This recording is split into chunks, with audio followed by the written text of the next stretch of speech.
반갑습니다. 우리 인사 한번 나눌까요? 예. 예수님 부활하셨습니다. 예수님 부활하셨습니다. 우리도 부활하시기를 축복합니다. 우리도 부활하시기를 축복합니다. 우리 지구촌 선교교회는 제 교회 같아요. 오래전부터 우리 이영근 목사님이 목회를 하고 계시는 이 현장을 위해 저도 이제 기도하기 시작을 했고, 어떻든 교회가 온전히 세워지기를 저도 간절히 기도하는 사람 중에 한 사람이고, 저는 일터 현장이라는 현장을 목회로 생각하고 목회를 하지만, 우리 이영근 목사님은 피로 값주고 사신 이 교회의 담임을 이렇게 하고 계시기 때문에 이 지역의 영혼들 구원의 역사와 또한 성도들이 주의 제자로 온전히 세워지기를 정말 저도 간절히 사모하며 기도하고 있습니다. 여러분, 주님의 제자가 되기를 축복합니다. 우리 인생은 반드시 무엇을 경험해야 되냐면 죽음을 경험해야 됩니다. 예수 그리스도를 믿는 자들이 죽음을 경험한다. 우리가 부활절 때만이 아니라 평상시에도 사도 바울처럼 나는 날마다 죽노라 그렇게 말씀을 하셨어요. 여러분, 매일 죽으시나요? 저는 못 죽어요. 살려고만 하지. 아직도 제 자아가 많이 살아있어서 어떻게 하면 살까라고 몸부림치지, 어떻게 하면 죽을까, 그 생각이 그렇게 많지 않더라고요. 근데 여러분은 어떻습니까? 그러나 한 번 죽는 것은 정한 이치고 그 후에는 심판이 있다고 했는데, 여러분 주님 앞에 서는 날 여러분 심판을 받을 텐데, 평생 동안 날마다 죽는 훈련 하시는 분들은 그때 가서 주님 앞에 칭찬을 들을 것을 믿으시기 바랍니다. 그래서 오늘부터 죽는 훈련을 다시 한번 우리 옆 사람한테 얘기합시다. 오늘부터 죽는 훈련을 합시다. 모든 사람은 결국은 다 죽습니다. 그러나 예수 그리스도만이 그 죽음을 이기시고 살아나셨습니다. 사망의 권세를 깨뜨리고 살아나셨습니다. 예수님은 부활이요 생명이라고 말씀을 하셨습니다. 그래서 우리의 첫 열매가 되셨고, 오늘 우리에게 희망이 있는 거고, 저와 여러분에게 앞으로 우리도 부활의 첫 열매 예수 그리스도를 본받아서 수많은 영혼을 살리는 역사들을 일으키기를 소망합니다. 오늘 저는 이 말씀을 평상시에 참 좋아하는 말씀 중에 하나예요. 내가 살아가는 삶 속에, 내가 사역하는 삶 속에, 사역 속에 살리는 역사가 있는가, 늘 그 부분을 저는 기도하고 있고 뒤돌아보고 있습니다. 지금 현재 우리 피로 값주고 사신 이 지구촌 선교회도 마찬가지고, 여러분 가정도 마찬가지고, 직장도 마찬가지고, 학교도 마찬가지고, 우리가 머물고 있는 현장이 나로 인하여 살아나는 역사가 오늘도 있다면, 여러분, 하나님 여러분들을 정말 귀하게 쓰시는 축복의 도구임을, 의의 도구임을 믿으시기 바랍니다. 오늘 부활절을 기점으로 해서 다시 한번 대한민국이 살아나고, 여러분의 일터가 살아나고, 교회가 살아나고, 한 개인 이 지역들이 다 살아나기를 간절히 소원합니다. 에스겔서는 여러분이 잘 아시는 것처럼 에스겔은 제사장이요 선지자의 역할을 감당했어요. 에스겔이 제사장이요 선지자로 감당할 때의 그 상황은 우리가 한국에서 겪었던 코로나 이 어려운 이 환경에 아마 100배, 1000배의 엄청난 고난의 환경이었어요. 여러분 잘 아시다시피 북이스라엘이 멸망하고 또 남쪽 유다까지도 바벨론이 침공을 해서 1차 포로, 2차 포로, 3차 포로 이렇게 끌려가는 고난을 맞이했어요. 우리 한국도 일제 36년 때 일본으로 많이 끌려갔었고, 또 전쟁 포로가 되어서 또 북으로도 끌려갔었고 그런 경험들, 또 중국으로, 만주로 그런 끌려갔던 경험들이 많이 있을 겁니다. 그들이 타지에서, 타국에서 얼마나 나라 잃은 서름과 함께 고통 속에서 지냈을까요? 우리는 그들의 핏값 때문에, 그들이 흘린 헌신과 그들의 어떤 핏값 때문에 오늘 우리는 대가를 지불하지 않고 너무나 평안하게, 너무나 행복하게 부를 누리고 기쁨을 누리고 감사를 누리는 축복의 사람들입니다. 우리의 선조들이 얼마나 고생을 많이 했습니까? 그래서 이스라엘 백성들 가운데서도 1차 포로, 2차 포로, 3차 포로인데 에스겔은 2차 포로 때 잡혀온 사람이에요. 제사장 역할을 하다가 이제 바벨론으로 포로로 잡혀와서 어느 날 1장에 보게 되면 어느 날 그발 강가에 성령이 임재하셔서 이 에스겔을 하나님께서 찾아와 주시고 예스겔에게 말씀하시고 예스겔을 통하여 앞으로 일어날 지금 포로 생활 속에 있는 이스라엘 백성들, 앞으로 이방 민족들, 앞으로 세계 역사 이런 부분을 정확하게 계시하셨어요. 우리는 이 시대에 다시 한번 예스겔을 통하여, 이 에스겔서를 통하여 우리의 눈이 열려서 이 시대의 대한민국 크리스찬들, 이 시대에 하나님을 믿는 정말 신실한 주의 백성들이 이 말씀을 통하여 어떻게 다시 한번 응답을 하고, 어떻게 다시 한번 순종을 하고, 어떻게 다시 한번 회복의 역사. 저는 회복이라는 단어를 너무 좋아해요. 그게 하나님이 좋아하시는 거거든요. 하나님은 회복을 원하십니다. 하나님은 회복을 통하여 부흥을 일으키기를 원하십니다. 오늘 이 말씀을 들으면서 여러분 회복이 일어나기를 축복합니다. 또 부흥이 일어나기를 축복합니다. 다음 주에는 한 명 이상씩 데리고 와서 꽉 채우시기를 축복합니다. 이스라엘 백성들은 구약의 역사를 보게 되면 하나님의 초자연적인 역사를 경험한 민족이에요. 특별히 선택받은 민족이에요. 특별히 그 민족을 통하여 하나님의 영광이 드러나는, 하나님의 영광을 드러내야 되는 그런 사명이 있는, 그런 사명을 받은 특별한 민족이란 말이에요.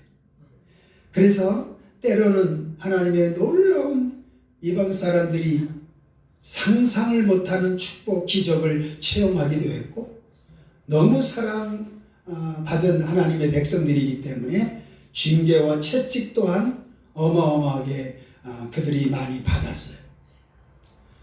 여러분, 참 아들이라고 하는 그 증거가 반드시 있는데 그 증거가 바로 징계라는 사실을 여러분 아십니까? 자, 이게 제물이죠? 두 개 다 드셔도 이스라엘 백성들이 범하지 말아야 될 범죄가 있었어요. 오늘 다시 한번 우리 한국 민족도 마찬가지고 우리 크리스찬들이 정말 범하지 말아야 될 범죄를 앞으로는 이 민족이 범죄하지 않았으면 좋겠습니다. 그 첫 번째가 바로 뭐냐면 우상 숭배였어요. 하나님이 가장 싫어하시는, 나 외에는 다른 신을 섬기지 말라는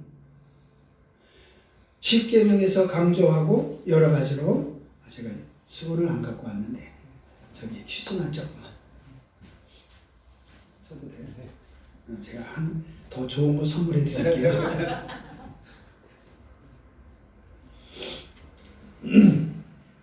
우상 숭배를 한 번 한 게 아니라 우상 숭배를 일삼는 그런 삶이 이스라엘 백성들에게 있었어요.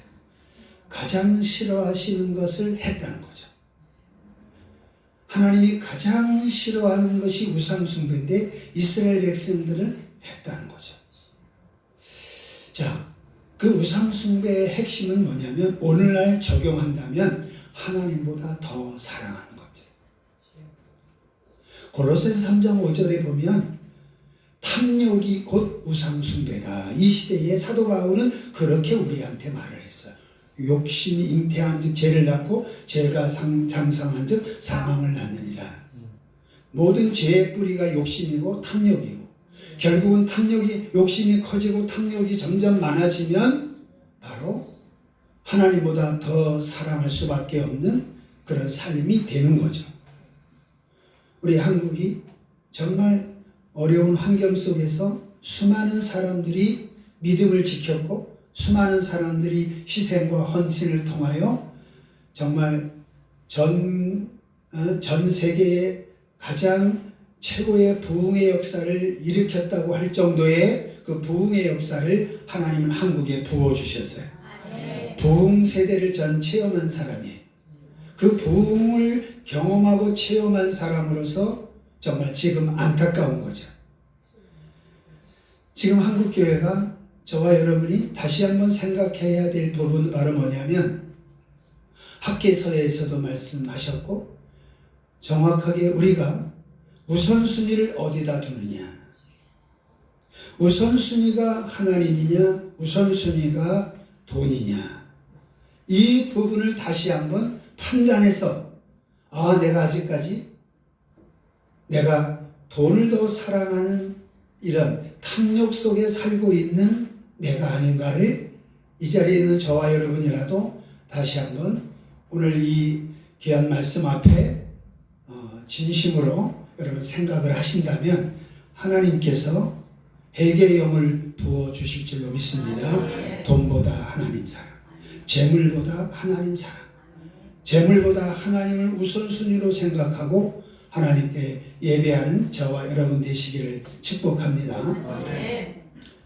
에스겔이 당시의 상황은 보면 두 가지의 어려움이 있었어요. 하나는 외부적인 환경. 여러분, 외부적인 환경과 내부적인 환경의 시련이 누구나 다 있는 겁니다. 당시에 이제 에스겔은 제사장으로서 포로 생활을 할 때입니다.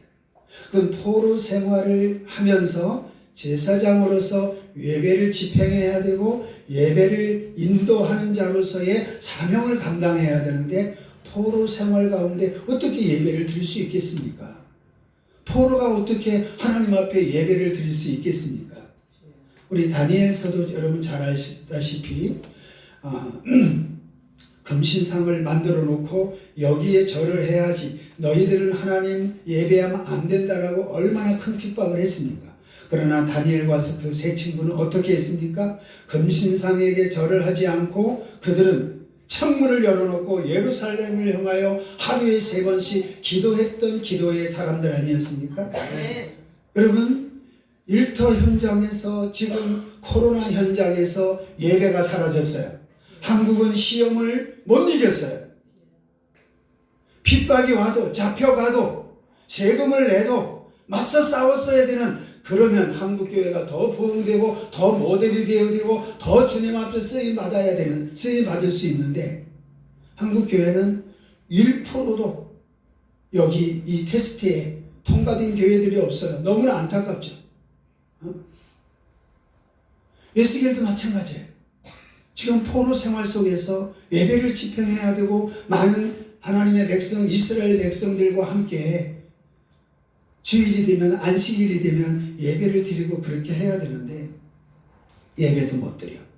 두 번째 어떤 환경이요? 예루살렘 소문은 완전히 폐허가 돼가지고 짓밟혀지고 모든 백성들이 다 포로로 잡히고 산산이 다 흩어지고 이런 엄청난 외적인 이런 고난의 모습을 그들은 그때 당시에 다 겪었어요. 우리 일제 36년 우리 기독교의 핍박, 또 우리 공산당 산하에 잠시라도 있었던 핍박들이 우리는 경험이 있었죠. 그 이후로는 종교적인 핍박이 없었어요. 종교적인 핍박이 없었는데 약 3년 동안 코로나로 인하여 정치적으로 교회를 핍박하기 시작을 했고, 결국은 예배가 사라졌는데 교회가 자그만치 10,000교회가 사라졌어요. 교회가 다 사라진 건 아니지만 만교회가 없어지고 또 이런 작은 교회들 그리고 미자리 교회들 상가 교회들이 다 가정으로 들어갔어요. 만교회 이상이. 그럼 십자가가 2만 교회 정도의 십자가가 사라진 한국교회의 현실을 여러분 아십니까? 어디 가서 예수 이야기를 하고 어디 가서 복음 이야기를 하고 어디 가서 전도 이야기를 3년 동안 여러분 하셨습니까?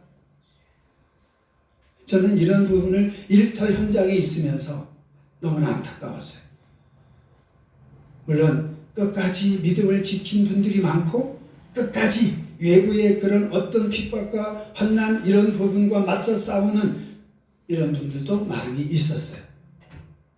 그래서 외부의 환경을 우리는 평상시에 신앙이라는 그리고 믿음이라는 것을 딱 보고 나는 외부의 환경을 어떻게 대처하는가, 어디에 가든 외부의 환경을 어떻게 나는 대처하고 있는가를 앞으로도 마찬가지. 더 큰 시련이 올 수도 있고 더 큰 핍박이 우리 한국교회에 올 수도 있는 거예요. 두 번째 외부의 내부의 이런 핍박들은 뭐였냐면 분열이었어요.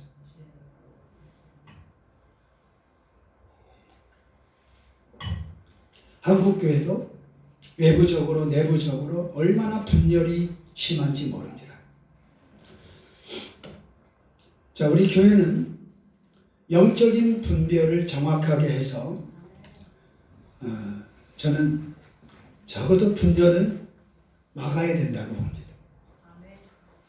연합적으로 정확하게 노선을 정해서 우리는 한 목소리를 내야 된다고 봅니다. 예를 들어서 이거예요.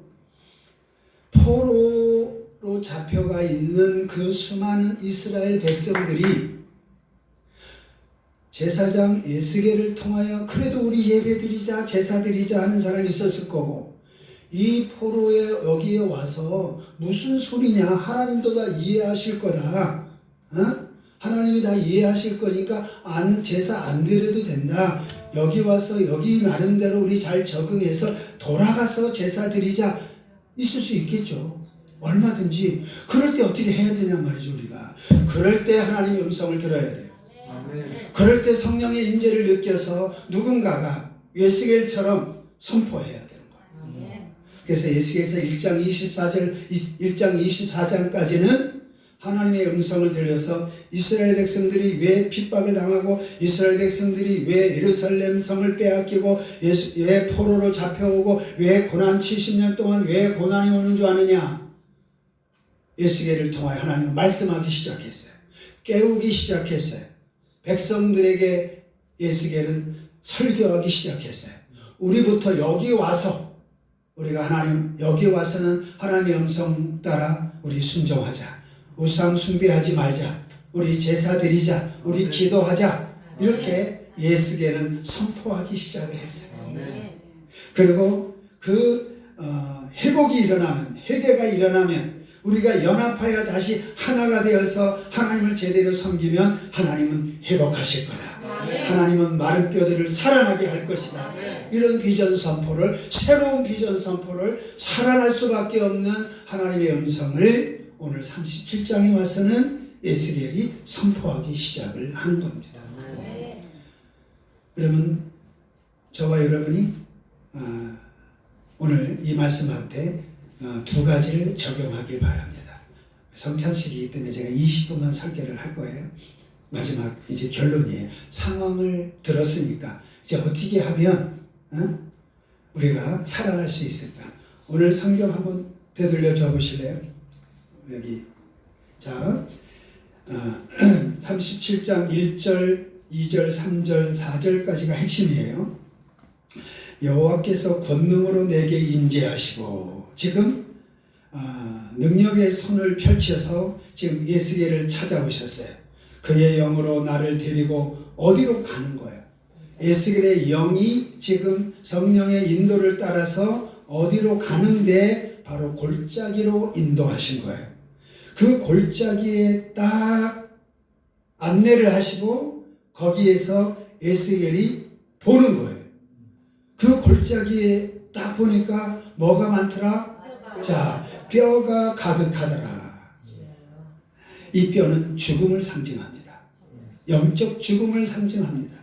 자, 2절은 또 한번 다 같이 읽어볼까요? 나를 그 뼈 사방으로 지나가게 하시기로 본즉 그 골짜기 지변에 뼈가 심이 많고 아주 말랐더라. 여러분, 뼈가 많고 아주 마른 이 상황을 지금 누가 보고 있죠? 에스겔이 보고 있어요. 오늘날 우리는 이걸 봐야 된다는 거예요.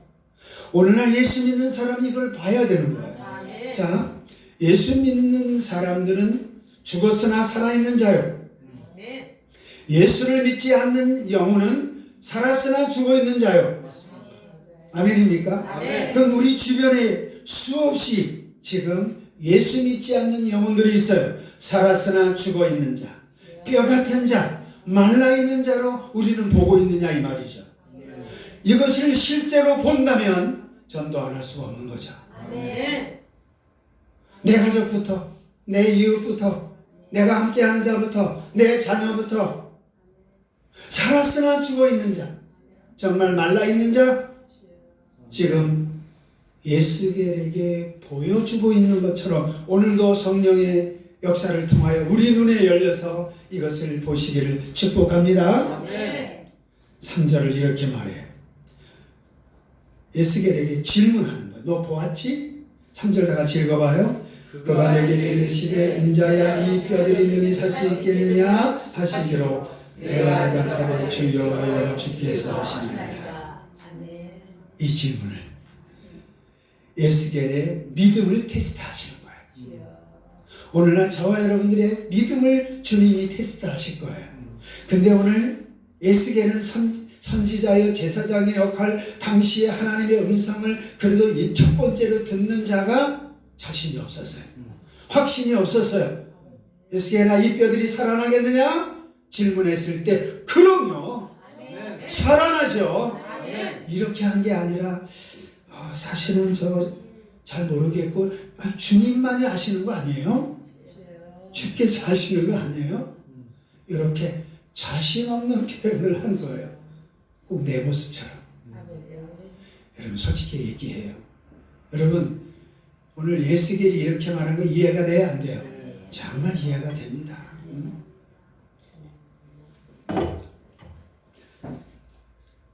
에스겔도 영적으로 메말라가고 있고 한국교회 목회자들이나 또 성도들, 장로들, 권사님들, 수많은 지도자들도 영적인 눈이 가리워질 수 있고 어두워질 수 있고 볼 수 없고 믿음이 약해져서 이제는 절망 상태, 희망 제로인 상태가 바로 이 시대라고 저는 생각이 되어집니다. 솔직하게. 부정으로 생각하는 게 아니라 저는 한국교회를 지금 정말 위기라고 보는 사람 중에 한 사람이에요. 그런데 오늘 말씀을 통하여 위기가 기회로 저와 여러분이 지금까지의 어떤 이 시각, 우리는 지금 무엇을 못 보고 있습니까? 무엇을 보아야 됩니까? 무슨 말을 지금까지 해왔습니까?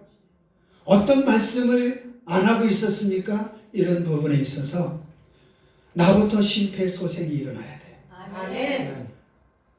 오늘 에스겔처럼 정말 확신이 없고 확신 속에서 선지자로서 당당하게 외치지 못한 이 안타까움, 식어있는 내 가슴, 숨을 정말 제대로 쉬지 못하는 이런 내 자신을 되돌아보면서 다시 한번 오늘 이 말씀에 힘을 얻어서 오늘 4절 말씀이 첫 번째 심폐소생, 나 자신부터 다시 숨쉬고 나 자신부터 다시 살아나고 나 자신이 살아난 확신을 가지고 오늘 4절 말씀 첫째로 하나님이 뭐라고 말씀하십니까? 이 뼈들이 살아나겠느냐? 에스겔아 이 뼈들이 살아나려면 이렇게 하라. 4절 요거는 꼭 4절 5절은 꼭 외우시기 바랍니다. 4절 다 같이 시작. 또 내게 이르시되 너는 이 모든 뼈에 대언하여 이르기를 너희 마른 뼈들아 여호와의 말씀을 들을지어다. 아멘. 여호와의 말씀을 들을지어다. 아멘. 여러분 다른 방도가 없어요. 내 생각, 내 경험, 내 자아, 내 계획 그것이 아니라 이 시대에 하나님은 어떤 말씀을 하시는가 그 말씀을 우리는 붙잡아야 되고 그 말씀을 계속 들으면 다시 믿음이 회복되고 다시 살아나고 다시금 우리는 생명의 역사, 부흥의 역사로 돌아갈 줄로 회복될 줄로 믿습니다. 자, 오늘 말씀을 듣고 저와 여러분이 결단을 한번 해보십시다. 나부터 말씀이 들어오면 회복되고 살아나요. 그럼 가장 우선순위는 저와 여러분이 먼저 살아나야 되는 거예요. 오늘 하나님이 이스라엘 백성 전체에게 말하지 않고 예스게를 먼저 살리기를 원하셨고 예스게를 사용하기를 원하시는 거예요. 오늘날도 마찬가지예요. 교회에 나온 저와 여러분을 목사님의 설교를 통하여 예배를 통하여 선포되는 말씀을 통하여 먼저 살리시기를 원하시는 거예요. 우리가 살아나면 세상이 삽니다. 저와 여러분이 살아나면 이웃이 살아납니다. 우리는 이제 대언해야 될 사명이 있는 거예요. 나부터 확신을 가지고 대언해야 될 사명이 있는 거예요. 내 입술이 열려져서 이제는 대언해야 될 그 사명자로 우리는 살아가야 될 줄 믿으시기 바랍니다. 이 말씀이에요. 말씀을 들으라. 그래서 그 어떤 일이 있어도 여러분 하나님은 여러분들을 살리시기 위해서 당신이 피로값주고 세우신 이 교회에 예수님은 목자를 세우시고 여러분들을 대신 말씀을 전하도록 세우셨습니다. 그 말씀을 어떻든 목사님이 설교에 죽을 쓰든 그 설교를 어떻게 하든 주일날 선포되는 그 말씀을 들으면 영혼이 살아나는 것입니다. 그 믿음을 가지시기 바랍니다. 시편 19편 7절에는 이런 말씀이 있어요. 하나님의 말씀은 완전하여 영혼이 소성되어진다. 전 제가 어떤 말씀을 들었는지 너무 기뻤어요. 성경 필사를 하셨다 그러더라고요. 제일 잘하는 사역이에요. 성경을 읽게 하는 거. 저도 목회를 20년 한 사람인데 어린이부터 저는 두 가지 일을 끊임없이 했어요. 성경을 읽히는 일, 성경을 암송하는 일. 어른들에게는 1년에 한 번씩 성경 일독을 필사하는 일. 저도 그 세 가지를 했었어요. 그런데 가장 중점에 뒀던 것이 저는 암송이었어요. 저도 암송을 중3 때부터 예수 믿기 시작하면서 요절 암송이라는 것을 일주일에 한 번 요절 암송을 배웠어요. 그래서 일주일에 한 번 요절 암송을 하다 보니까 점점 성경이 풍성해지고 믿음이 자라나게 되고 담대해지고 이제 아이들을 가르치는데도 재밌고 아니까 그런 경험을 전 그때부터 그래서 저는 고등학교 1학년 때부터 주일학교 설교를 하고 주일학교 반을 맡아가지고 이 다음 세대 사역을 했던 사람이에요. 그래서 여러분 일주일에 한 번 교회가 핵심 요절 설교 중에 핵심 요절을 딱 해놓고 성도들이 무조건 일주일에 성경 구절 하나만 암송을 해도 살아날 수 있습니다. 회복될 수 있습니다. 핵심 구절 그 주간의 핵심 구절 하나만 암송을 해도 우리가 믿음을 지킬 수 있고요. 나가서 전도의 사명도 감당할 수 있고요. 어떤 일이든 담대해질 수 있는 거예요. 왜 그런지 아십니까? 성령은 어디에 역사하냐면 성경을 읽을 때 역사해요. 성경은 어떻게 역사하냐면 읽은 성경을 생각나게 하시는 거예요. 그 읽은 성경, 암송한 성경을 깨닫게 하시는 거예요. 그러니까 점점 우리는 믿음이 잘해지고 담대해지는 거예요. 오늘부터 하나님 앞에 약속을 하세요. 그리고 마음속에 결단을 하세요. 난 일주일에 핵심 성경 구절 목사님이 강단에서 선포하는 그래서 그 핵심 구절을 그 주보에 혹시 실으셨나요? 주보에 너무너무 목회 잘하세요. 영근 목사님은 저는 딱 보니까 알겠더라고요. 목회나 선교나 너무 이 시대에 아주 준비된 귀한 사역자임을 여러분 그런 목자로 여러분들이 섬긴다는 건 복 중에 복인 줄 믿으시기 바랍니다. 저는 마음속에 지구촌 선교교회를 내 교회로 생각하고 평생 정말 기도하며 온전한 교회가 되어지고 온전한 제자들이 나오기를 마음속에 소원하고 기도하고 있습니다. 아멘. 자, 두 번째 마지막 그냥 오늘 성경만 제가 잠깐 증거하고 가겠습니다. 5절 말씀에 이렇게 말씀하고 있어요. 주 여호와께서 이 뼈들에게 이같이 말씀하시기를 내가 생기를 너희에게 들어가게 하리니 너희가 살아나리라. 아멘. 자, 말씀과 생기예요. 즉 말씀과 성령이에요. 아멘. 자, 말씀이 선포되면 선포되는 대로 사람들이 살아날 수밖에 없는데 신약에 와서 말씀을 선포하면 선포할수록 성령이 역사한다는 뜻이에요. 아멘.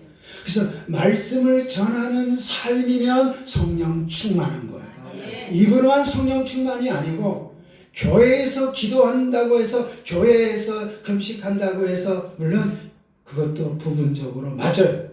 그러나 나는 이렇게 기도했다, 이렇게 금식했다, 나는 이렇게 했다, 교회에서만. 그런데 일터에 나와서는 아무것도 못해요. 한국교회가 지금 그렇게 돼요. 한국교회가 일터에 나와서 너무 잠잠해요. 여러분 어떻게 생각합니까? 우리 지구촌 선교교회만이라도 여러분 좀 시끄러워지시기 바랍니다. 일터에서 예수에 대한 이야기, 복음에 대한 이야기를 예수 믿고 함께 우리 천국 갑시다. 우리 예수 믿고 함께 우리 축복 받읍시다. 우리 예수 믿고 함께 우리 수많은 사람들을 살립시다라고 하는 수많은 사람들에게 복음을 전하는 이 복음 전도의 역사가 다시금 불릴듯 일어나기를 소망합니다. 아멘. 그러면 우리 지구촌 선교교회가 소문이 날 겁니다. 그래서 제 마음속에 오늘 딱 와서 기도하는데 오후 2시에 부흥회를 한번 해라. 통합 부흥회를 해라. 어린이들 한 명씩 다 데리고 오는 거야. 어떻든 다음 세대에 한 명씩 데리고 오는 거야. 그래서 한 달에 한 번씩 어떻든 돈으로 구워 삼든 뭐 어떻게 하든 다음 세대 청년, 중학생, 뭐 학생들을 뭐 PC방에 가서 아이들을 어떻게 구워 삼든 한 명씩 데리고 오면 20명이면 40명 되겠네요. 아멘. 같이 데리고 왔는 거야. 그렇게 해서 통합 부흥회를 한번 해라. 아멘. 그런 감동을 좀 받았어요. 전 몰라요. 뭐 교회가 하기로 하면 저는 와서 순종할 거고. 아멘. 그래서 여러분 다음 세대를 살리는 교회가 되기를 소망합니다. 아멘. 이 교회 출발도 대안학교랑 같이 연결이 돼서 출발됐던 거라고 저는 들었어요. 지금 다음 세대가 주일학교 예배가 없고 영국교회로 가버리고 있고 한국교회 이대로 10년, 20년 지나가면 실버만 남아요. 어떻게 하실래요? 지구촌 선교교회의 뿌리를 어떻게 하실래요? 그래서 정말 소년, 소녀 가장들 제가 했던 방법 하나 동사무소에 가서 편부모 자녀들, 소년, 소녀 가정들 이런 아이들을 먼저 후원해. 1년 동안. 전 1년 동안 먼저 후원했고 토요일 날은 가서 청소해주고 토요일 날은 가서 냉장고 다 채워주고 그리고 함께 아이들하고 파티해주고 그렇게 1년 하니까 소문이 났어요. 그래서 교회로 다음 세대들이 몰려오기 시작을 했어요. 이건 제가 감동돼서 한 거예요. 전 다시 한번 그걸 하고 싶어요. 허지간 얘기로. 하나님이 지혜 주시는 걸 가지고 다음 세대 부흥을 위해서 다시 한번 다음 세대가 살아나는 그 놀라운 역사. 자, 다음 세대들이 지금 다 교회를 거부하고 지금 안 나오고 있는데 저들이 지금 살아날 수 있겠느냐? 제 안에는 살아날 수 있다라고 전 보는 거예요. 아멘. 저 다음 세대들이 죽어있는 저 뼈들이 살아날 수 있겠느냐? 저는 살아날 수 있다라고 보는 거예요. 아멘. 다음 세대 부흥회를 또 하고 싶은 거예요. 아멘. 그래서 지구촌 선교교회가 정말 다음 세대부터 작년에 이르도록 모든 뼈들을 살리는 그 놀라운 말씀의 역사와 성령의 역사가 일어나기를 소망합니다. 아멘. 우리는 이제 희망, 절망 속에 뼈들만 보는 절망 속에 살고 있는 우리의 이 인식을 어떻게 바꿔야 되느냐? 하나님의 인식으로 바꿔야 돼요. 하나님은 살릴 수 있다. 이 뼈들 살릴 수 있다. 이 뼈들 살아날 수 있다. 태어나면 살아날 수 있다. 성령을 부으면 살아날 수 있다. 지금 에스겔 한 사람을 회복시키는 거예요. 에스겔 한 사람에게 믿음을 지금 주는 거예요. 아멘. 오늘 전 여기 한 사람이라도 살아있으면, 한 사람이라도 내가 대언해서, 내가 성령 충만해서 나가서 전하기만 하면 이 지역이 다 살아날 거라는 그 믿음의 사람 한 사람만 있어도 지구촌 선교교회는 폭발할 수 있어요. 그가 누구가 될 것입니까? 아멘. 오늘 성령님은 찾고 계십니다. 오늘 성령님은 여러분 그 사람 속에 임하기를 원하고 계십니다. 아멘. 기도하겠습니다. 하나님 아버지, 오늘 이 뼈들이 정말 다시 살아날 수 있겠느냐 질문 앞에 에스겔은 자신이 없었습니다. 오늘 우리의 모습은 더합니다. 주님,